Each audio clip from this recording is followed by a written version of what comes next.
Hello, folks. How are you? Lovely to see you. It's Gerard here, and we're on the South Bank. Hey, California. California. So we're walking down Southwark Bridge Road. And what I wanted to do today was celebrate the birthday of William Shakespeare. Now, guys, it's a tricky one. He was going to come along, and he's getting on a bit. He's 458 today, and we went out for a few drinks, myself and Will, last night, and he's just not for it. So it's just me. I really apologise. The 23rd of April, born and died on the same day. And he managed to do quite a lot of work in that day, didn't he? But the main reason we're here on the South Bank is this is his main career was spent in and around this area. And we're going to walk up to London Bridge. Now, the Shard, which you can see some of here on the left, is now in the centre of the screen, more or less is over London Bridge Station. London Bridge opened in the 1830s. Sort of don't realise sometimes we had trains that far back, 1836. But in the last 10 years or so, major renovations have taken place, including that building, the Shard, 325 metres high. The foundations are almost a quarter of that in the ground. So we're talking 65 yards or so into the ground, there are foundations. Mainly offices, but some residential, hotel at the top of it, a Shangri-La hotel and a viewing platform. Now in Shakespeare's time, the tallest building in London was St. Paul's Cathedral. And St. Paul's, we're going to see a different St. Paul's today, but St. Paul's back then was a third higher. And it was the centre of London.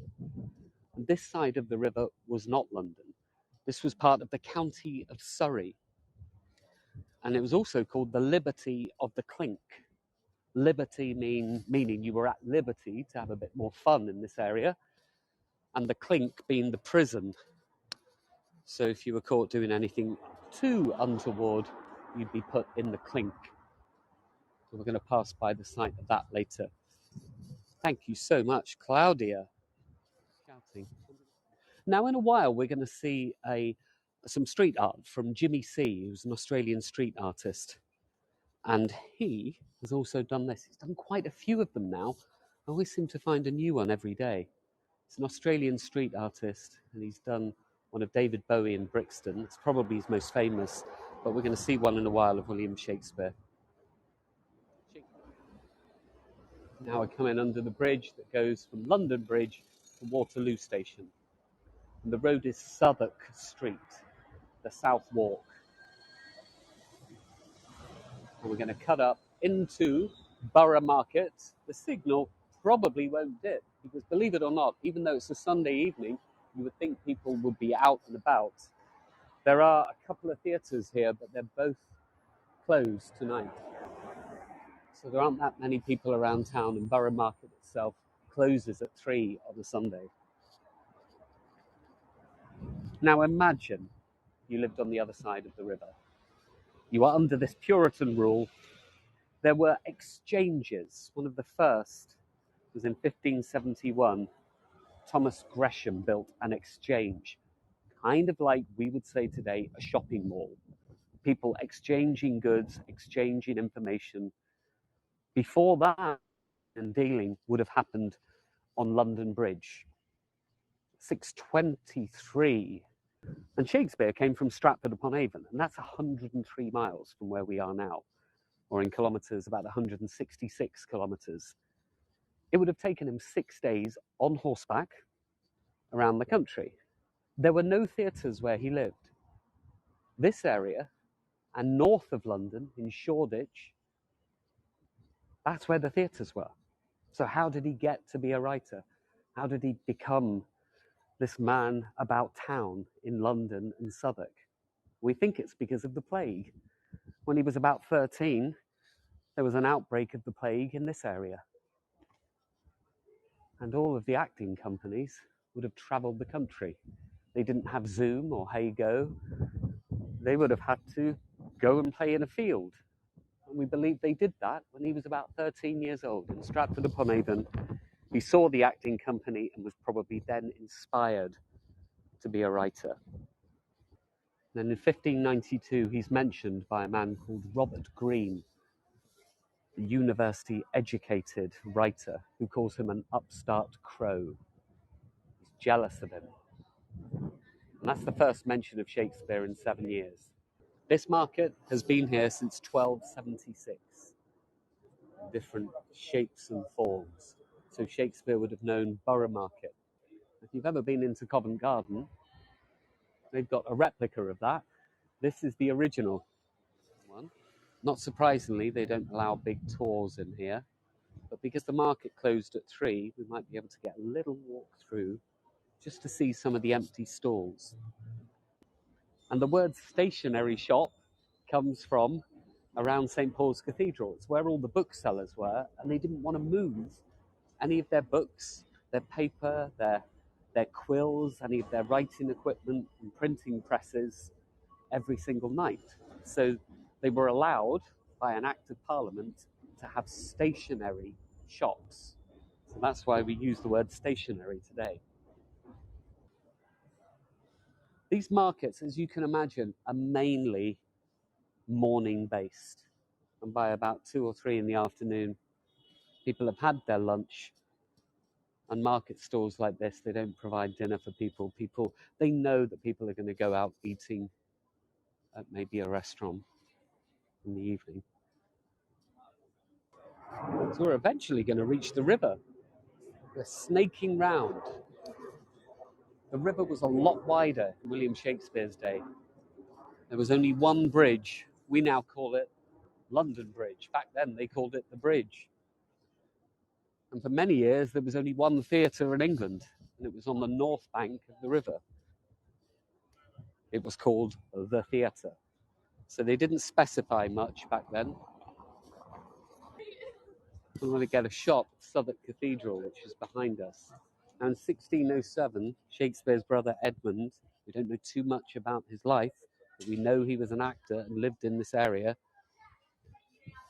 was buried in this cathedral.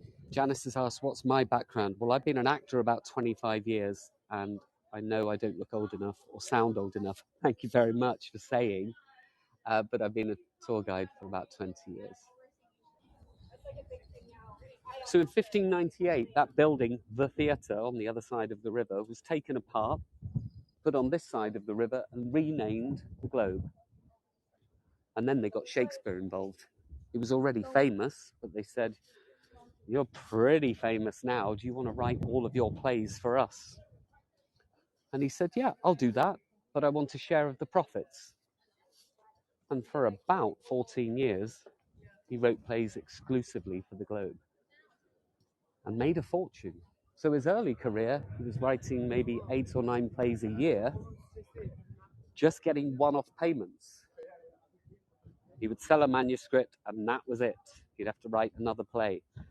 And then from 1599 onwards, he started to get a share of the profits, and that's how he made a fortune.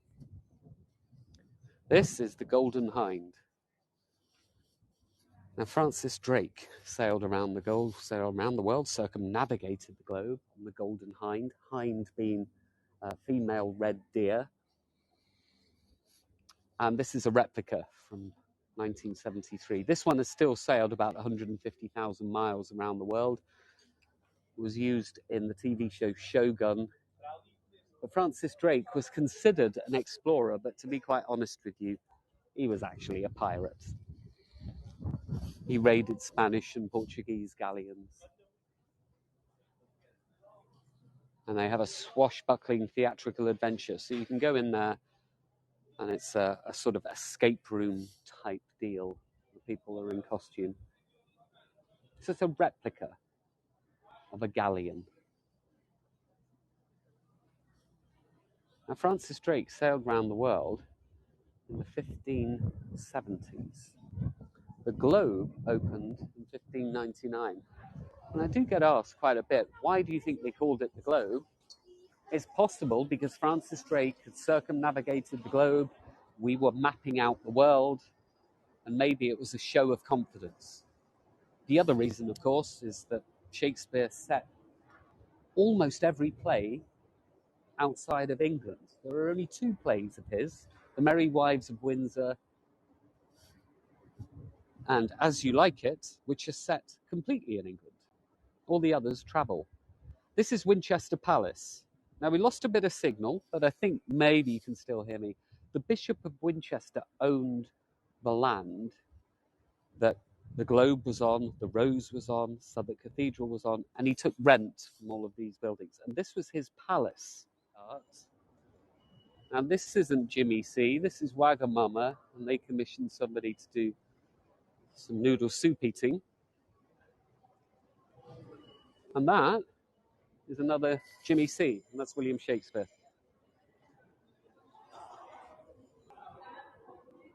Now, this is what we think William Shakespeare looked like, but we'll never know.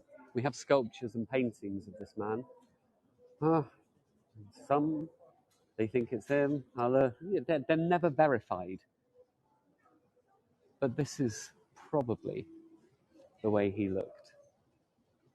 And certainly the way, yes, Penny, this is the way Joseph Hind looked in Shakespeare in Love. He had fireworks. They would have cannonballs that would roll behind the audience to create the sound of thunder. And in 1613, they fired a cannon in the middle of a play. And that's when the Globe burnt down.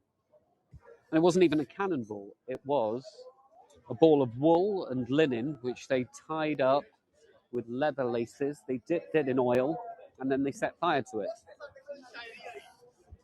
Launched it towards a wooden straw building. What did they think was going to happen? There were over 3,000 people inside the Globe that day. Only one person was injured. According to another man's diary, the play was called Henry VIII, or All Is True. This pub has been a pub on this site for over 800 years. This opened 2 years after the Globe burnt down as the Anchor. Let's go down Park Street and see the site of the original Globe Theatre. In the 17 and 1800s, there was a real problem in London with gin. G-I-N, the drink. Now, gin is nice today, gin and tonic, etc. But gin could be anything. Anything alcoholic. They put paraffin in it. It was just anything that got people drunk. Also, sailors used to have it at sea, and they used to put something called quinine in it, a tonic, which would protect them against malaria. So that's where you get the gin and tonic. And they would also have a slice of lemon or lime to alleviate scurvy. So gin and tonics with lime or lemon originally started on sailing ships. This is the site of the Globe. So this would have been the brewery wall in 1952. The original Globe burned down in 1613. A second Globe was built without Shakespeare. He retired, went back to Stratford-upon-Avon, never wrote another word. The reason I'm showing you this plaque is this is what Sam Wanamaker saw in 1952. He was walking along this road, a Chicago actor with Ukrainian parents. He had performed in a replica Globe in Chicago, and he was trying to find the site of the original Globe here, and this is what he saw. And he made it his life's work to recreate and rebuild and reconstruct what we think the Globe looked like. What did they have to go on? Well, not much. They had a sketch here by a man called Wenceslas Holler in the 1640s. The reason the red circle has bear baiting is because this man did this amazing long view of London, but he got the name of the Globe wrong, called it a bear baiting arena. And just to the right, it says Globe. So now in the center of the screen, but that was actually the animal fighting arena. In 1989, they unearthed and excavated coins, tokens. People would put a penny in a box to enter. The boxes went to what we now call the box office.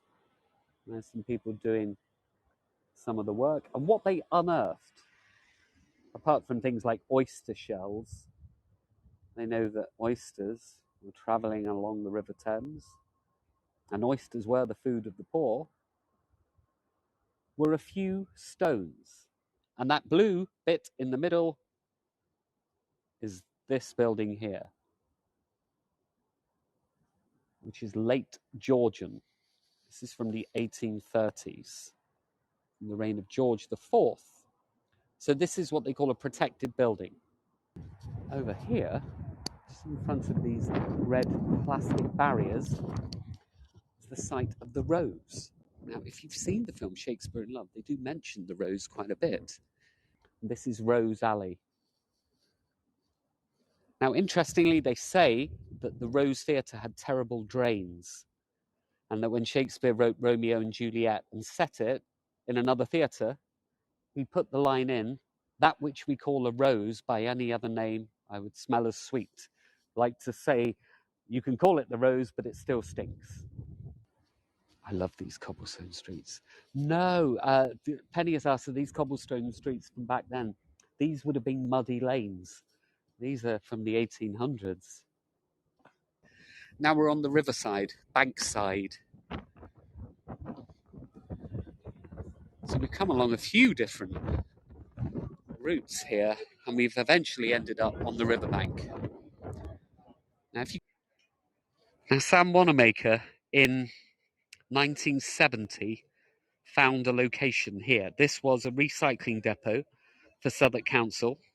They've since moved elsewhere. They didn't just stop recycling. And he set about work. He said, I want 2 theatres, I want a bar and restaurant, I want rehearsal rooms, I want a shop, and an exhibition or museum. He thought it would take 5 years. It took 27. Money was the biggest issue. Your globe is just like this, Joanne says, in San Diego. Yeah, so Theo, South African architect, he was the man that decided on this framework. Because academics now think that the Globe Theatre was all white plaster, but it wouldn't look as nice. Other theatres had this framework, but they think the Globe was just a white building with a thatched roof. Zoe Wanamaker would have been the first woman to ever perform at the Globe. She's also well known now as being Madame Hooch, the Quidditch teacher in the Harry Potter films. Let's show you St. Paul's. It's the one thing we haven't seen. I don't want to keep anyone too long, but I'm really enjoying your company. I do think, what should we talk about? There's so much we can talk about in Shakespeare's life. The main thing is we've spoken about London Bridge, we've spoken about the Globe, and there's St. Paul's Cathedral. Maybe they do. Oh, here I am. Now let's see. I don't want to be too bright. I loved your company. Thanks so much again